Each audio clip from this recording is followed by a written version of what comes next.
Warriors Weekly. Today I'm here with men's varsity basketball coach Klint Pleasant. Coach, thanks for being on with us. Coach, your team is halfway through the season and have held down the #1 ranking in every USCAA coaches poll. What have been the keys to your team's early success? I think the first thing is we have really good senior leadership. We've got 3 guys that have been around a while, and they bought into the program. They're excited about the team. They worked really hard in the spring. We did some things in the spring with team building, and I think they worked hard over the summer. And to me, that's just the key, is that those 3 guys have bought into the program. They practice hard every day. They make sure that everyone else practices hard every day. And, we've got pieces that collectively you put them together and we can be pretty good. But those 3 kind of make it happen. And I told myself going into the season that if we had good senior leadership, that we had a chance to be pretty good. And I think so far, we've seen that out of those 3 guys. You've been playing the toughest part of your schedule already. You've already played 5 NCAA Division I schools and some tough NAIA opponents. How's this going to help your team in the second half of the season? We've said this from the very beginning.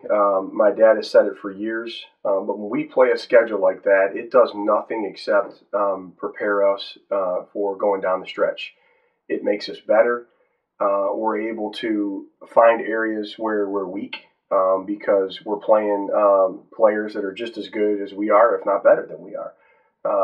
We have players going against other players that are, again, just as good as they are, but they might be 3 or 4 inches taller. They might be 20 pounds stronger. That might be more athletic. And so it exposes our guys and it shows us where we can still tweak things and get better.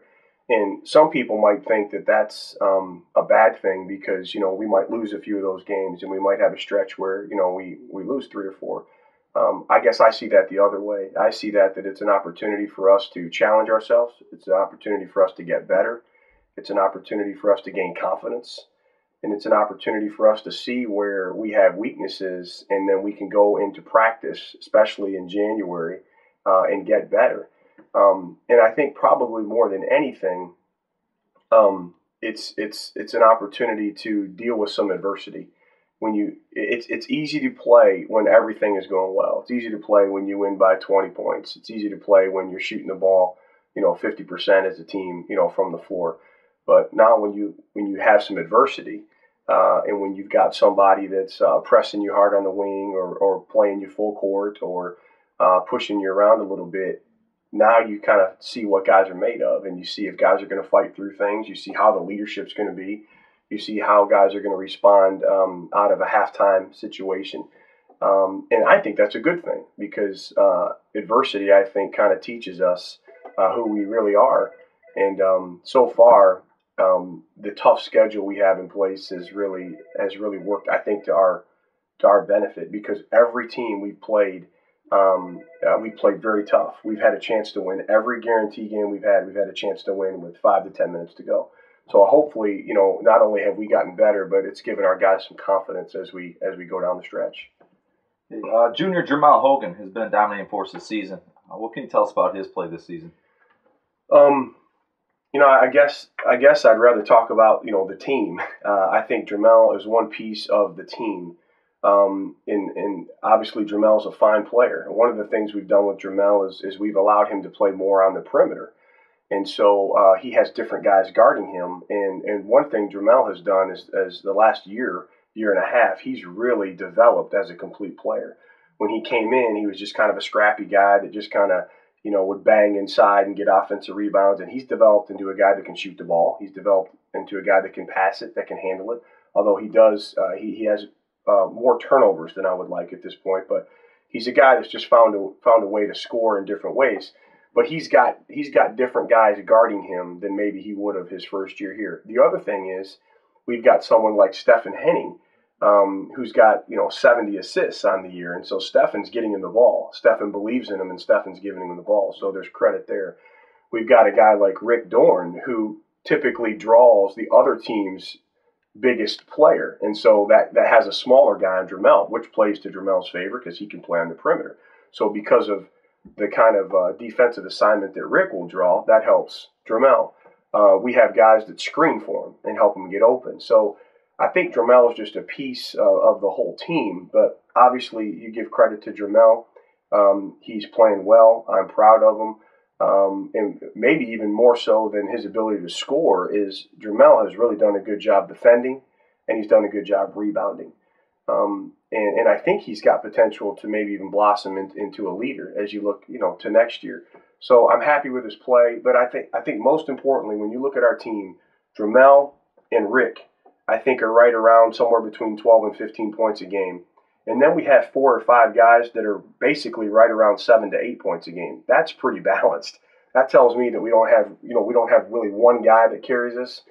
That's a pretty balanced attack, and we have guys, I think, on any given night that can score points in bunches if we need it. But Dramel's off to a good start, and I'm proud of what he's doing. All right. Finally, assuming you hold down the top ranking here in the nation, and you guys qualify for postseason play, how do you feel your chances are of bringing home a national title? I have no idea. I don't know. I'm grateful for the USCAA ranking. I really am. It's humbling to have that, but I don't really know what it means. I think what it means is it shows some respect that people have for our program, and that's to my dad's credit. That's to the credit of the players who have been here before. I think there's a lot of respect for our program and the way we do things and how we play, and so I'm grateful for that respect and that ranking that I've just inherited from my dad and past players. That being said, I think we've got some people's attention because we've played a lot of these bigger schools very close. We've had a chance to win, and of the 3 NAIA games we've played, 2 of them have been ranked in the country, and we've won both those. The other one is Huntington, who typically always is ranked as one of the top 25 teams. We lost at their place, but we have them come into our place here in a week or so. I think the key, though, to us is this basketball team has to make the decision just to continue to get better every day.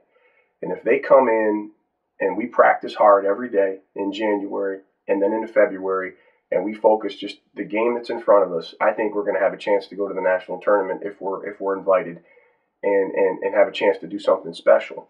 But there's a lot of teams there that are good, and we don't even talk about that. We rarely even talk about that. Usually what we do is we talk about, are we going to get better today? Are we going to have a good practice today? Because we think if we do that, eventually the byproduct is, you win games and you do good things. But we have a tough stretch coming up. We play Huntington again, and then we have a couple tough games in front of us, teams from Canada. And then we go to Maine, and the teams that we're going to play in Maine are as good as they've ever been. And we're going to have to play really well, I think, to have a chance to win. And then we come back and we play Marygrove, we play Kuiper, who's beating people. It's a tough stretch. And we just have to practice hard every day, commit to getting better every day. Our senior leadership has to stay there. And if we do all those things, then I think whatever happens at the national tournament will take care of itself. And I'll feel pretty good about it if we get there, if this team continues to improve and practice hard and our senior leadership is where it needs to be. I'll feel pretty good about it. Good deal. Well, thanks for your time, Coach Pleasant. Thank you, guys. Appreciate it. The Warriors play host to Huntington College on December 29th, George Brown College on the 30th, and St. Clair College, Canada on the 31st. Visit RochesterCollegeWarriors.com for all game information, as well as highlights and interviews.